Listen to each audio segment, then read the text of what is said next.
नमस्कार दोस्तों, स्वागत है आप सभी का हमारे यूट्यूब चैनल पावर प्लांट अड्डा पे। तो आज जो हम बात करने वाले हैं वो बात करेंगे बॉयलर फीड पंप और turbo driven boiler feed pump के ऊपर। तो आइए देखते हैं कि क्या होता है ये।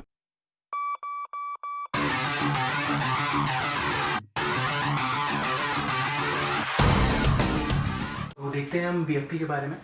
तो सबसे पहले बीएफपी के बारे में बात करेंगे, फिर आगे मैं आपको टीडीबीएफपी के बारे में बताऊंगा। तो जो हमारा बीएफपी होता है थर्मल पावर प्लांट के बहुत ही क्रिटिकल इक्विपमेंट माना जाता है। विदाउट बीएफपी क्या है कि जो हमारा फीड वाटर है उसको हम बॉयलर में फीड नहीं करवा पाएंगे।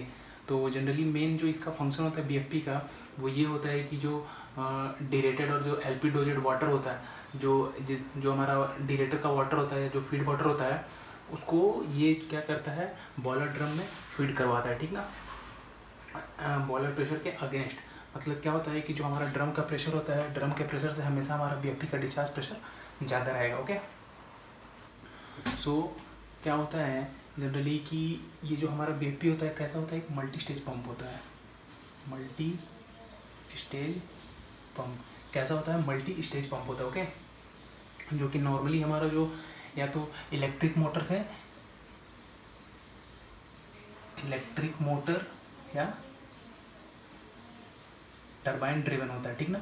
या तो इलेक्ट्रिक मोटर ड्रिवन होता है या फिर टरबाइन ड्रिवन। जो मैंने यहाँ पे डायग्राम बना रखा है ये हमारा इलेक्ट्रिक मोटर ड्रिवन है। तो यहाँ पे इलेक्ट्रिक मोटर की जगह पर अगर हम टरबाइन लगा देंगे तो वो turbine driven boiler feed pump हो जाएगा। ओके, तो जनरली जो क्या होता है कि प्लांट, मतलब जो बड़े प्लांट में आप देखेंगे तो वहाँ पे हमारा एमडीबीएफपी एंड टीडीबीएफपी दोनों होता है, ठीक ना। जनरली स्टार्टिंग कंडीशन में क्या करते हैं, motor driven boiler feed pump का यूज़ करते हैं। और जो हमारा अराउंड मान लीजिए कि 30% लोड से ज़्यादा होगा, 30 या 40% लोड से ज़्यादा, तो फिर हम अपना turbine driven boiler feed pump service में ले लेते हैं। ओके, तो देखते हैं जो हमारा बीएफपी होता है, आप देख सकते हैं इसका जो सक्शन लाइन है वो कहाँ से, डिरेटर से कनेक्ट होता है। और इसमें आपका एक आइसोलेशन बॉल भी होता है, ठीक ना। आइसोलेशन बॉल होता है और इसमें एक स्ट्रेनर लगा होता है। ओके, तो स्ट्रेनर क्या करता है, जो हमारे फॉरेन पार्टिकल्स होते हैं उनको फीड पंप में जाने से रोकता है। और स्ट्रेनर की कंडीशन हम कैसे पता लगाते हैं, मान लीजिए आपका स्ट्रेनर तो अंदर रहेगा, तो स्ट्रेनर सही है कि नहीं उसको पता लगाने के लिए हम क्या करते हैं कि इसका डीपी चेक करते हैं, एक इनलेट का और एक आउटलेट का, ठीक ना। इसका क्या करते हैं, डीपी चेक करते हैं। अगर इसका डीपी बढ़ा हुआ है तो अगर मान लीजिए आपने डीपी चेक किया, इनकेस आपको अगर मिलता है कि डीपी ज़्यादा बता रहा है, तो इसका मतलब ये है कि आपका जो स्ट्रेनर है वो चोक हो गया, ठीक ना। तो उस कंडीशन में हमें क्या करना है, स्ट्रेनर को क्लीन करना है। और इसमें क्या है, जो हमारा पंप है, पंप के दोनों साइड में शाफ्ट के पास हमारा मैकेनिकल सीलिंग होता है, ठीक ना, यहाँ पे और यहाँ पे। ओके, ताकि जो हमारा वाटर है, वाटर वहाँ से केसिंग से लीक ना करे। ओके, और डिस्चार्ज जो लाइन होता है, डिस्चार्ज लाइन में एक एनआरबी होता है, ठीक। यहाँ पे एक एनआरबी भी रहता है, इधर में एक एनआरबी रहता है। तो एनआरबी क्या करता है कि जो हमारा बैक फ्लो आने से प्रिवेंट करता है, मतलब बैक फ्लो नहीं आने देता वापस पंप में। ओके, और इसमें एक एआरसी वॉल्व भी लगा था, ऑटोमेटिक रिसर्कुलेशन वॉल्व। इसका काम क्या होता है कि जनरली जब हम पंप को स्टार्ट करते हैं तो उस कंडीशन में जो हमारा डिस्चार्ज वॉल्व रहता है वो क्लोज रहता है। ओके, क्या रहता है, क्लोज रहता है, डिस्चार्ज वॉल्व क्लोज रहता है। और जो हमारा ऑटोमेटिक रिसर्कुलेशन कंट्रोल वॉल्व होगा वो ओपन रहेगा। तो जो हमारा डिस्चार्ज वाल्व तो क्लोज है और एआरसी ओपन है, तो इस कंडीशन में क्या होगा, जो हमारा पंप का आउटलेट है वो एआरसी से होके डिरेटर में चला जाएगा। देखिए यहाँ पे मैंने बताया है ये वाला आपका एआरसी है, ठीक। तो एआरसी से होके वो वहाँ चला जाएगा। एआरसी से डिस्चार्ज लाइन जो है एआरसी की तरह कंट्रोल वाल्व है, मतलब ऑटोमेटिक रिसर्कुलेशन कंट्रोल वाल्व, जो क्या करता है डिस्चार्ज वाल्व के क्लोज होने की कंडीशन में ये ओपन रहता है। और जो हमारा डिस्चार्ज वाटर है उसको सीधे कहाँ भेज देता है, डिरेक्टर में वापस। ओके, और क्या होता है इसमें कि जब डिस्चार्ज लाइन में कोई प्रेशर नहीं है तो उस कंडीशन में, स्टार्टिंग कंडीशन में क्या करते हैं, हमेशा जो हम बीएफपी स्टार्ट करते हैं उस कंडीशन में क्या करते हैं, हमारा जो डिस्चार्ज वाल्व रहता है वो क्लोज करके ही हम स्टार्ट करते हैं। अदरवाइज़ क्या होगा, अगर हम ओपन करके स्टार्ट करेंगे तो ये ओवरलोड पे ट्रिप हो जाएगा। ओके, और इसमें क्या होता है कि जो हमारा ये आप देख सकते हैं जो साफ्ट कनेक्ट है, तो साफ्ट या फिर इम्पेलर का जो एक्सियल थ्रस्ट है उसको मेंटेन करने के लिए पंप के डिस्चार्ज एंड पे क्या करते हैं, बैलेंसिंग डिस्क दिया जाता है, ठीक ना। क्योंकि क्या है कि यहाँ से आपका सक्शन है और कि धीरे धीरे एक एक स्टेज करके क्या होता है कि इसका प्रेशर बढ़ते जाता है। तो इधर से क्या होगा, इस साइड में आपका एक्सियल लोड लगता है, ठीक ना, एक्सियल लोड लगता है। तो यहाँ पे इसका एक बैलेंसिंग डिस्क दिया जाता है। ओके, तो बैलेंसिंग डिस्क क्या करता है, जो आपका इम्पेलर पे एक्सियल डायरेक्शन में थ्रस्ट लग रहा है, यहाँ पे इस पे हम इम्पेलर पे जो एक्सियल डायरेक्शन में थ्रस्ट लगता है उसको क्या करता है, ये मेंटेन करता है, ठीक ना, उसको काउंटर फोर्स के टाइप में मेंटेन करता है। मतलब ये इधर से एक्सियल फोर्स लगता है और इधर से ये जो यहाँ पे बैलेंसिंग डिस्क है ये इस एक्सियल फोर्स को काउंटर अटैक करके उसको बैलेंस करता है। ओके, तो इसमें जो हमारा जो एक्सियल थ्रस्ट लगता है वो अराउंड छोटे प्लांटों में हम देखेंगे तो 34 to 35 टन का लगता है। ये डिपेंड भी करता है हर मतलब बीएफपी के साइज़ पर डिपेंड करता है, ये कोई स्टैंडर्ड नहीं है, एक जनरली मैं आइडिया बता रहा हूँ कितना लगता है, 34 to 35 टन का एक्सियल लोड लगता है। ओके, इसके लिए क्या होता है कि जो हमारा डिस्चार्ज है, डिस्चार्ज से 10% वाटर जो कि गारंटेड डिलीवरी में काउंट नहीं किया था। मतलब क्या है कि जो हमारा बीएफपी सप्लायर होता है वो क्या करता है, जो जितना भी मान लीजिए कि आपका जो डिस्चार्ज है वो मान लीजिए कि 1000 टन है, ठीक ना, 1000 टन पर आवर। तो इस कंडीशन में क्या करे, इसका 10% क्या करेगा, वो डिस्चार्ज लेके इसमें दे देगा, मतलब बैलेंसिंग डिस्क के लिए, बैलेंसिंग डिस्क के ऑपरेशन के लिए वो इस 1000 में काउंट नहीं करता है, ठीक ना, वो इस 1000 में काउंट नहीं करता है।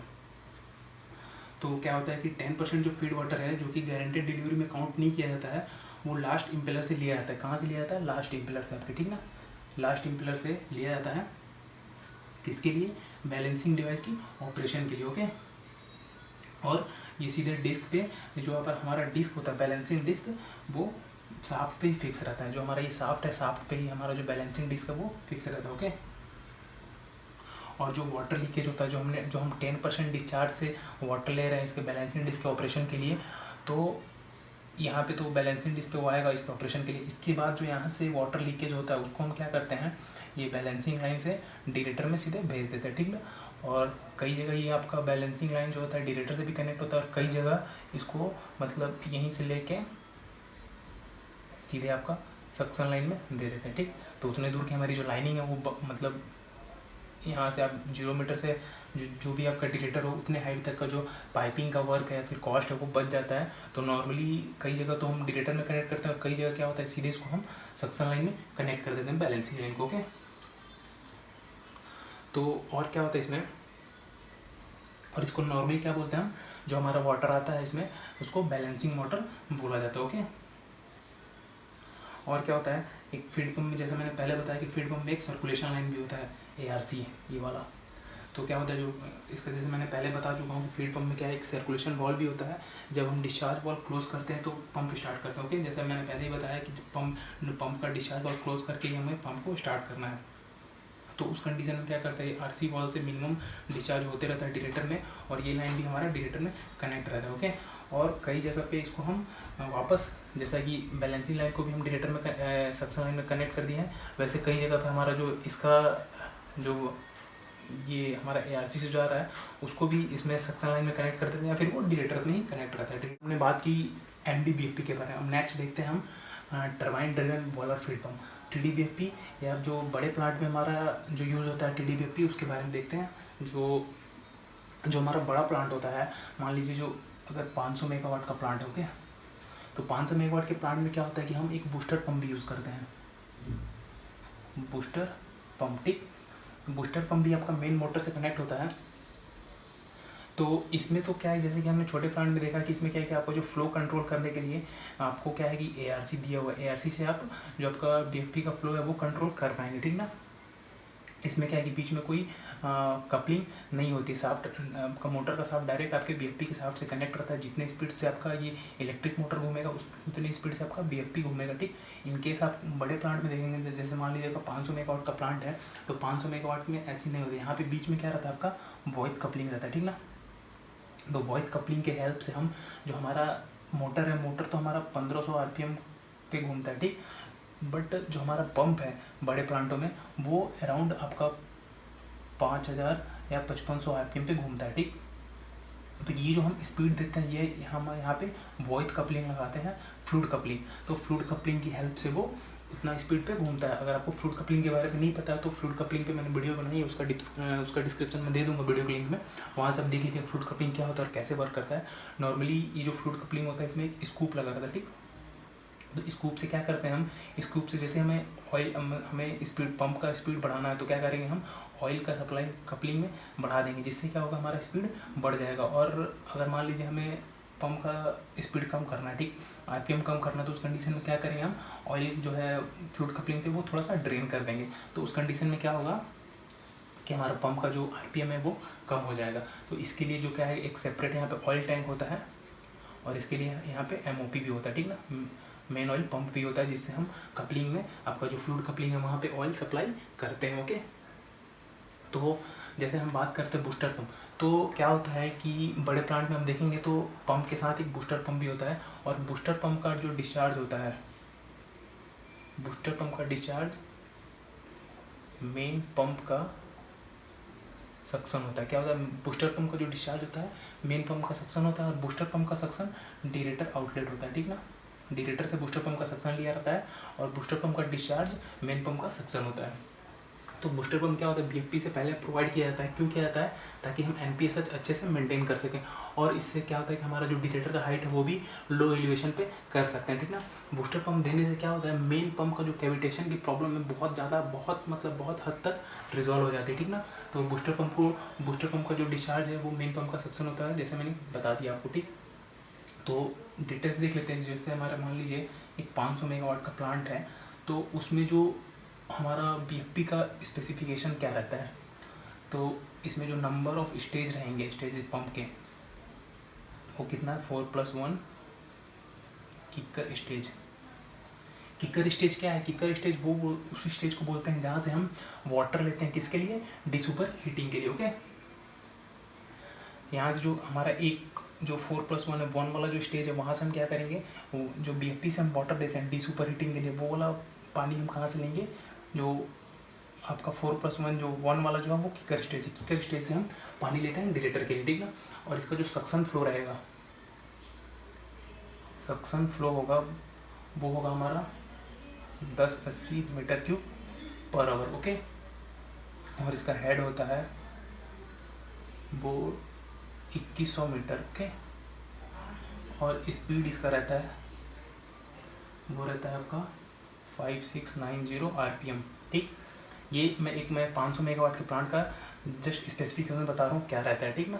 तो उसमें नंबर ऑफ स्टेज कितना रहता है, 4+1 kicker stage, suction flow 1080 metre cube per hour, head उसका रहता है 2100 मीटर, और स्पीड कितना रहता है 5690 आरपीएम। उसकी जो इफिशियंसी रहती है पंप की वो रहती है आपकी 81.75%। ओके, और पावर कितने केवी का उसमें मोटर लगा रहेगा, तो आप देख सकते हैं 6752 किलोवाट, मतलब 6.5 मेगावाट से भी ज़्यादा उसमें पावर कंज्यूम होगा एक बीएफपी को चलाने के लिए, 500 मेगावाट से ज़्यादा। ओके, और उसमें कितना रहता है आपका अरेंजमेंट जो होता है उसमें 2 × 50% का MDBFP होता है, और 2 × 50% नहीं सॉरी 1 × 50% का TDBFP होता है, ठीक। क्या रहता है इसमें, आपका 2 MDBFP रहेगा 50% लोड हैंडल कर सकता है, और एक TDBFP रहेगा जो 50% लोड हैंडल कर सकता है। तो अगर मान लीजिए आपका फुल लोड चल रहा है तो उस समय आप एक TD और एक MD मतलब चला के फुल लोड के लिए हम वाटर सप्लाई कर सकते हैं। ओके, तो ये तो बात कर ली हमने आपका motor driven boiler feed pump. वहीं अगर आप इससे बड़े 500 से बड़े 600 मेगावाट के प्लांट में जाते हैं तो वहाँ पे जो हमारा मोटर ड्रिवन पंप होता है, तो उसका जो मोटर होता है वो अराउंड 13 मेगावाट का पावर जनरेशन लेता है। कितना, 13 मेगावाट का पावर जनरेशन लेता है आपको पंप को घुमाने के लिए।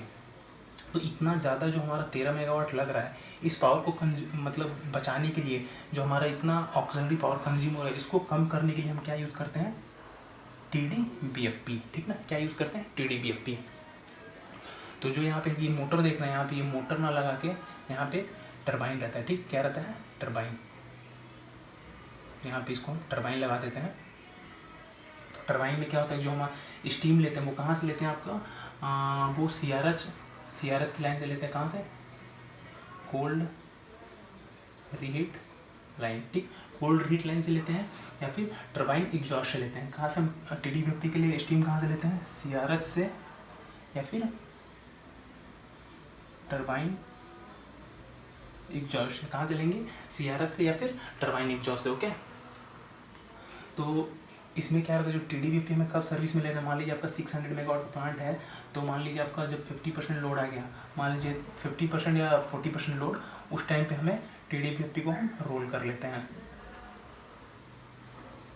ठीक, स्टार्टिंग में हम MDBP लेके सर्विस में प्लांट स्टार्ट करेंगे, और जैसे ही हमारा 52 मान लीजिए 40 या 50% लोड आया तो हम TDBP को सर्विस में ले लेते हैं। ओके, तो मैंने पहले ही बताया कि आपको 600 मेगावाट के लिए हमारा जो 13 मेगावाट का मोटर लगेगा, 13 मेगावाट की बिजली जो है हमारा जो मोटर है वो कंज्यूम करेगा BFP को घुमाने के लिए। तो अगर हम TDBP यूज़ करते हैं तो उस कंडीशन में जो हमारा 13 मेगावाट का ऑक्सिलरी पावर कंजम्पशन हो रहा है वो सेव हो जाता है। ओके, तो हम देख लेते हैं जो हमारा जो एक 600 मेगावाट का जो TDBP होता है, TDBP जो टरबाइन होता है उसकी स्पेसिफिकेशन के बारे में देख लेते हैं। जो हमारा टरबाइन होगा वो उसका नंबर ऑफ जो स्टेज होगा वो 9 होता है। ओके, और इसका जो डिज़ाइन होता है वो स्प्लिट केसिंग होता है। ओके, स्प्लिट केसिंग होता है, और जो स्टीम लेते हैं, स्टीम इनलेट, तो वो CRH से या फिर टरबाइन एग्जॉस्ट से लेंगे। ओके, और जो इसमें स्टीम फ्लो होगा वो कितने टन का स्टीम फ्लो चाहिए आपको, 61.4 टन पर आवर। स्टीम का स्पेसिफिकेशन, प्रेशर और टेम्परेचर कितना रहता है आपका, प्रेशर रहता है अराउंड 21 या 22 kC। ओके, और टेम्परेचर रहता है आपका 469 डिग्री C। ओके, और इसमें थ्रोटल गवर्निंग रहता है, क्या रहता है, थ्रोटल गवर्निंग का यूज़ करते हैं। इसमें एक आपका कंट्रोल वॉल होता है, एक स्टॉप वॉल होता है, स्टॉप वॉल, और 2 गवर्निंग वॉल होते हैं। ओके, तो ये तो बात कर ली हमने TDBP की। बट इसमें क्या होता है, जैसे हमने पहले बात किया कि MDBP मोटर और पंप के बीच में वॉइड कपलिंग होता है, जिससे कि हम आपका मोटर तो 1500 RPM पे घूमता है, और जो आपका पंप है उसकी स्पीड को हम वेरी करवाते हैं पंप के पानी के फ्लो के लिए। बट इन केस आपका टरबाइन ड्रिवन बॉयलर फीड में क्या होता है, इसमें हमारा वॉइड कपलिंग नहीं होता है। जो हमारा पंप होता है वो डायरेक्ट इसके साथ कनेक्ट होता है, और जो बूस्टर पंप होता है, बूस्टर पंप के लिए हम इसमें रिडक्शन गियर लगाते हैं। ठीक ना, क्योंकि बूस्टर पंप हमारा हमेशा 1500 RPM पे ही घूमेगा। अगर टर्बो ड्रिवन है उसमें भी वो 1500 ही RPM पे घूमेगा, बट आपका जो टरबाइन का स्पीड होता है वो अराउंड 6000 RPM होता है। ठीक, 6000 RPM। तो उस कंडीशन में क्या करते हैं, हम इसमें गियर बॉक्स का अरेंजमेंट लगाते हैं, उसके बाद हम बूस्टर पंप लगाते हैं। जैसे कि हमारा जो कैप्टिव प्लांट में देखा होगा आपने कि जैसे कि टरबाइन से जनरेटर को कनेक्ट कर ली, क्या करते हैं, रिडक्शन गियर लगाते हैं ना, सेम कंडीशन यहाँ भी रहती है, हम रिडक्शन गियर लगा के बूस्टर पंप लगाते हैं। और इसमें क्या होता है कि जैसे कि हमारा MDBP हमने देखा है कि वॉइड कपलिंग से हम मोटर का स्पीड कंट्रोल करते हैं। तो मतलब turbo driven boiler feed pump में क्या होता है, इसका स्पीड हम कैसे करते हैं, थ्रोटल गवर्निंग से, गवर्निंग बॉल से हम स्पीड कंट्रोल करते हैं। ओके, तो ये तो थोड़ा बहुत हमने बात किया TDBP और MDBP के बारे में। तो बस इतना ही था आज की वीडियो में। वीडियो कैसा लगा ज़रूर बताएं। अगर आपको इसमें कुछ समझ में नहीं आया तो आप कमेंट करके ज़रूर पूछें, और वीडियो को लाइक करें, चैनल को सब्सक्राइब करें।